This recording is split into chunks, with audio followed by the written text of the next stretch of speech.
రాధాష్టమి శుభాకాంక్షలండి మీ అందరికీ. ఈరోజు special recipe వచ్చేసి రబడీ అండి. నేను మాల్పువా చేశాను అనమాట. దాంతోపాటు కాంబినేషన్ రబడీ చాలా బాగుంటుందనేసి ప్రిపేర్ చేశాను. నా ఛానల్లో మాల్పువా అప్లోడ్ చేశానండి. చూడండి, వాళ్ళు ఉంటే చూడండి. కాంబినేషన్ చాలా బాగుంటుందండి. గిన్నెలో మనకు కావాల్సినంత పాలు తీసుకుని దగ్గర వచ్చేంత వరకు ఉడికించుకోవాలండి.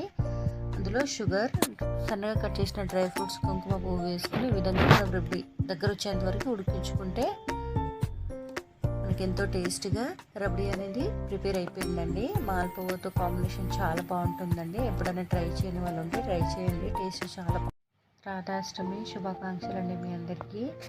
ఈరోజు స్పెషల్ రెసిపీ వచ్చేసి రబడీ అండి. నేను మాల్పువా చేశాను అనమాట. దాంతోపాటు కాంబినేషన్ రబడీ చాలా బాగుంటుందనేసి ప్రిపేర్ చేశాను. నా ఛానల్లో మాల్పువా అప్లోడ్ చేశానండి. చూడండి, వాళ్ళు ఉంటే చూడండి. కాంబినేషన్ చాలా బాగుంటుందండి. గిన్నెలో మనకు కావాల్సినంత పాలు తీసుకుని దగ్గర వచ్చేంత వరకు ఉడికించుకోవాలండి.